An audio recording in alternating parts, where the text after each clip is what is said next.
So far, and here it is, Game 3 for IPL Fight Club. We've got Rain Kiwikaki versus Liquid Sheth. And like you said, the series is now tied up 1-1, man. And it's been a great game so far. Basically, Kiwikaki trying to do the same build 2 times in a row. I guess the second time he had Blink on his side. But Sheth losing the first time, then shutting it down the second time. And I can't help but feel that, is Kiwikaki going to do the same thing again? I mean, it's definitely a possibility, but, you know, so far Kiwikaki has been mixing it up. He didn't use the exact same build both times, so it's definitely a variant. So we'll have to see, you know, what he goes with this time around, but it certainly seems like he's favoring really heavy gateway-style timing pushes here. 7 gates in both games back-to-back, cutting probes for a timing push. Pylon already going down on the low ground for Kiwikaki, so looking to expand early on here, and he's going to scout Sheth right off the bat, so he'll know exactly where he's at. That'll give him the potential to block that natural expansion as well. Yeah, he's going to get that probe inside right now. And the thing here, though, is Sheth hasn't really shown that he wants to expand right away. It's almost like he wants to get the gas first and get that speed going and get that pull down first. So I don't think the probe is going to be too bothersome for Sheth. We'll see. Maybe Sheth might switch up his build a little bit here. We do have a chrono boost going down to make probes for Kiwikaki, and he is signaling right now that he wants to go for that quick expand once again. Something to note about Kiwikaki that is interesting is he really likes to forge fast expand in that style where he uses the Nexus as part of his wall off. That's something that I've noticed him do quite often. Yeah, it's really good on maps like this and Metalopolis as well, with a super exposed wide natural. Just makes things easier, allows you to save a lot of money as opposed to, you know, trying to full wall the choke as we saw players do in the past. It's just a much more intelligent way to wall, saves you a lot of money, cuts corners. So it looks like Sheth's build is something akin to 14 pool and then maybe 14 or 13 gas. And now he's just starting to mine that gas. I do remember a couple times now that Sheth doesn't get enough minerals to get the speed upgrade. He actually sits on 100 gas for a couple seconds, and then he gets that speed upgrade once he gets enough money for it. So just noting the intricacies here of the build, because it is pretty important in StarCraft 2. There's a pylon going down for Kiwikaki to block the hatchery, as you were alluding to before.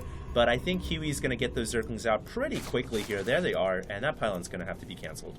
Yeah, 4 lanes out right now for Sheth. Going to start working on that pylon. Is Kiwikaki going to cancel it? Oh! Looks like he's actually not. He's just going to leave that up, which is interesting.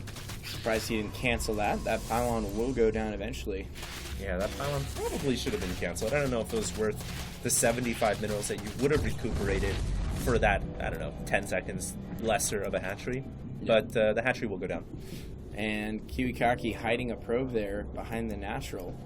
Not sure what he's going to do with that. Looks like he's going to go in and try and scout the main. Or he could potentially pylon and cannon the natural. Oh my god, he's going to do it. And there it is. And this is why I'm a big proponent of leaving an Overlord over your hatchery no matter what. The hatchery essentially is blind when it's morphing in. It cannot see a damn thing around it. And Terran players and Protoss players alike love to abuse that, so here comes Kiwikaki with the abuse. A couple of pylons coming up behind the hatchery as it's still birthing in, and the photon cannon coming in between the pylon, and no doubt he's going to finish this off with a pylon down south. This is going to be really hard for Sheth to deal with. He needs to basically scout this right now.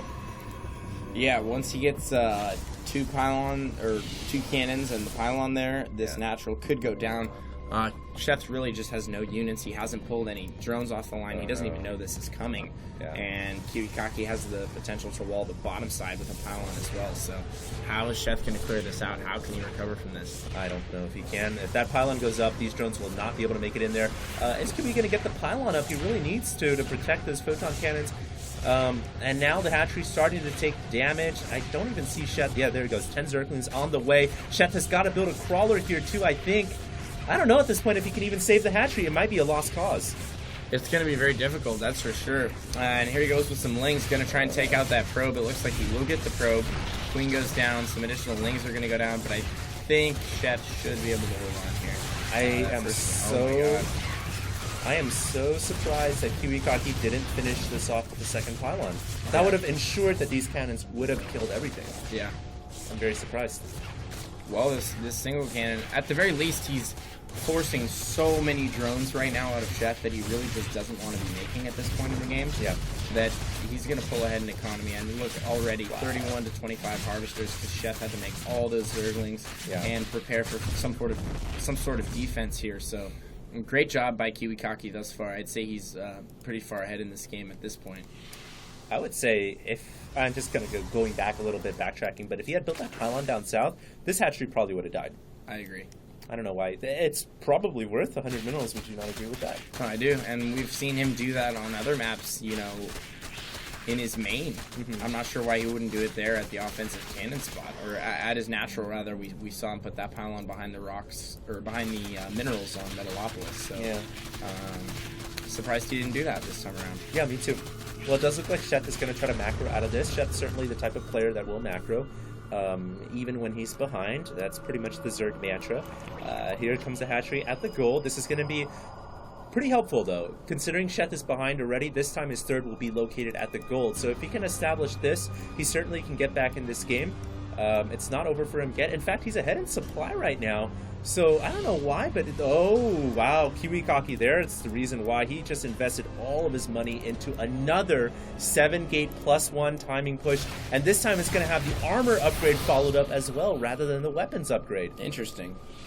And it looks like he's chrono boosting. War Prism too. What the heck is going on? Who knows? 7-gate Robo War Prism. Could he be going for? That's exactly what he's going for. Yeah, he's just gonna. For a second there, I thought maybe he's going to try to warp in sentries and block the ramp off. But he could just warp in 7 gates worth of units right here and just attack.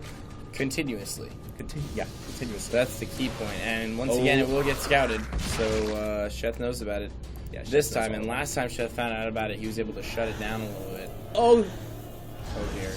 Whoa, he's bringing a probe too. I'm really confused now. What the heck is going on? Kiwikaki's a sneaky little guy. I don't know why he's bringing the probe. He already has pylon power, so it's not like he needs another pylon. But it looks like the drones are all coming in right now. The queen being sicked on the War Prism. That's very smart of him to do. A lot of drones going down. Kiwikaki is going to slaughter the drones, and Sheth has to fall back, and the position has been established. The LZ is established for Kiwikaki to continue warping in reinforcements. Oh, God, and he's moving it even closer in. Wow. Going to redeploy it over there on the high ground. Going to warp in another cycle of units. This is absolutely terrible for Sheth. Armor about to finish. Spawning pool goes down. He's not going to be able to make any more lings. Oh my goodness. Kiwikaki might take a game 3 here off of Sheth again in a very quick fashion. Oh, I totally agree with you right now. I don't know how Sheth is going to hold this off. Kiwikaki is in all-out offensive mode. He's even warping in an Immortal just for kicks and giggles. It looks like the Zealots will go down though here, but more reinforcements arriving. Here's the thing though that's really cool for Kiwikaki. Doesn't have to worry about any more Zerglings, so now he can just focus solely on Stalkers to deal with the Roaches. Yeah, Stalkers will blink pretty good against Roaches. It looks like Sheth might be able to hold this off though. No units additionally yet from Kiwikaki. Oh, the War Prism! He saves it! Great that was a clutch save right there. And Kiwikaki continues to be aggressive. He needs to go pick up that Immortal and bring him over there. That's his next order of the day. Yeah. And it looks like that's just what he's doing. I think he's going to grab his Immortal and head back over there. Yeah, he needs to bring the Immortal in right now. This is such a hectic game right now. Can Sheth hold on? He's going to have to use drones to fight as well. Not an optimal situation, but hey, when you're this far behind, you got to do what you got to do to win. Zealots warping in the front. Kiwikaki very smart here. Just a cold, calculating way to win the game, and I think he's gonna do it. He's killing off a lot of drones. 51 workers have gone down this game, man, and yeah, there it is. Sheth with a GG, and he leaves the game. Man, what did I miss? When did 55 workers die? I think they died there. Yeah, I mean, that's just crazy to think.